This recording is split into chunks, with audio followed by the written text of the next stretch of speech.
बिस्मिल्लाहिर्रहमानिर्रहीम अस्सलाम वालेकुम। Welcome back to my channel और मैं हूं आपका मेज़बान साजिद हबीब गिल।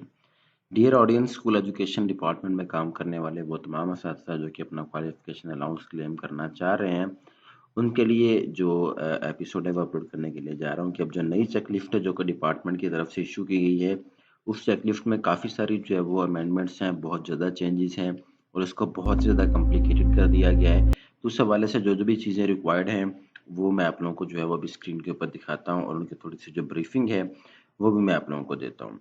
अगर आप यहाँ पे देख सकें तो ये बेसिकली रिवाइव्ड एसओपीज या चेकलिस्ट हैं जो कि क्वालिफिकेशन अनाउंस के लिए चाहिए होंगे।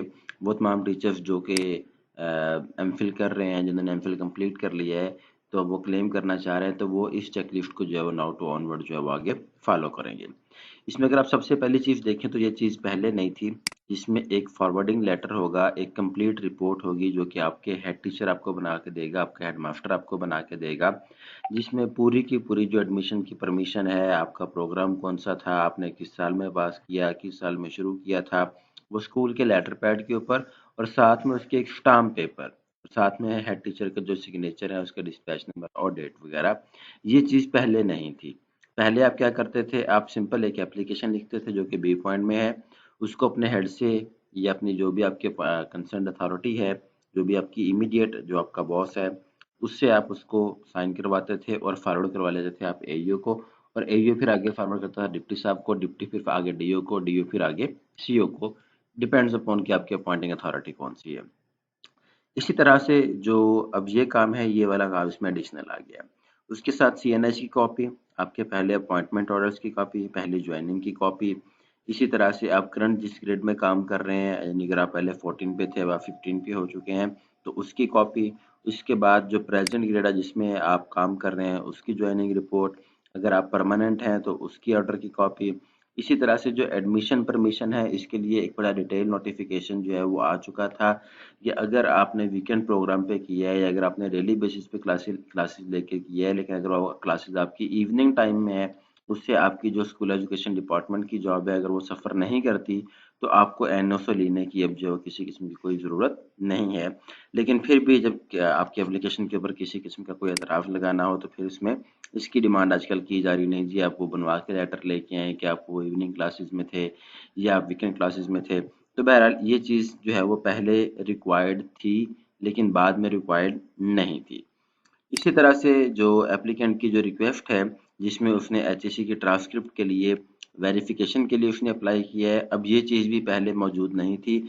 इस चीज़ को भी उन्होंने साथ में इनकॉर्पोरेट कर दिया जी, आपने जब साइट के ऊपर डिग्री वेरिफिकेशन के लिए अप्लाई किया है, तो उसका भी आपने प्रिंट लेके जो है वो साथ में अटैच करना है, हालांकि इसकी किसी किस्म की कोई ज़रूरत नहीं है। उसके बाद आगे देखें अगर आप, तो जो एमफिल की जो डिग्री है, उसकी जो वेरिफिकेशन है वो भी एचएससी से ज़ाहिर सी बात है, आपने अप्लाई किया तो डिग्री वेरीफाई होगी। उसको भी आपने ओरिजिनल और फोटोकॉपी जो है वो अटेस्ट करवा के हेड से वो लगानी है। इसी तरह से आपकी जो ट्रांसक्रिप्ट है, अब पहले जो है वो इस चीज़ की ज़रूरत नहीं होती थी, ट्रांसक्रिप्ट की सिर्फ डिग्री की ज़रूरत होती थी, लेकिन अब साथ में उन्होंने आपका जो ट्रांसक्रिप्ट है उसको भी साथ में जो है वो मेंशन कर दिया है कि आपने उस ट्रांसक्रिप्ट को भी अटेस्ट करवा के लाजमी तौर पर साथ में अटैच करना है। इसी तरह से आपकी जो कंप्यूटराइज्ड पे स्लिप है वो साथ में लगेगी। आपकी कंप्लीट बायोडाटा, आपकी जो कंप्लीट सर्विस रिकॉर्ड है, यानी जो भी आपके पास आपकी सर्विस बुक है, इन केस ऑफ पीएफटी या ईएफटी, वो भी आपने सारी की सारी फोटोकॉपी साथ करवा के लानी है। इसी तरह से तमाम एजुकेशनल सर्टिफिकेट्स, तमाम डिग्रीज, और इसी तरह से तो पूरी की पूरी सर्विस का रिकॉर्ड।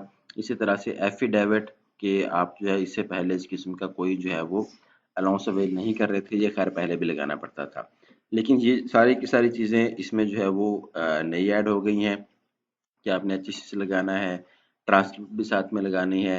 एचईसी की साइट पर जब आपने अप्लाई किया है, तो उस सूरत हाल में आपने जो है वो उस साइट के जो पेजेस हैं जहाँ जहाँ पे आपने अप्लाई किया है, उसका प्रिंट आपने साथ में लगाना है। ये हेड टीचर वाला काम इसमें एडिशनल कर दिया गया है, ये आपने लगाना है। इसी तरह से ये जो एडमिशन परमिशन है एनओसी वाली, लेकिन इसकी ऐसा ज़रूरत नहीं आती। इसी तरह से ये चीज़ें पहले नहीं थी कि आपकी अपॉइंटमेंट जो है प्रेजेंट ग्रेड में कब से है, आपके जो है वो ऑर्डर साथ में आपने लगाने हैं, ये चीज़ भी पहले नहीं थी। तो एनी हाउ इससे रेलिवेंट अगर आप लोगों की मज़ीद कोई क्वेरी है तो उसको भी आप लोग पूछ सकते हैं। एक नए एपिसोड के साथ ये मेज़बान आपकी खिदमत में फिर से हाज़िर होगा। तब तक के लिए अपना बहुत-बहुत ख़्याल रखिएगा। अल्लाह हाफ़िज़।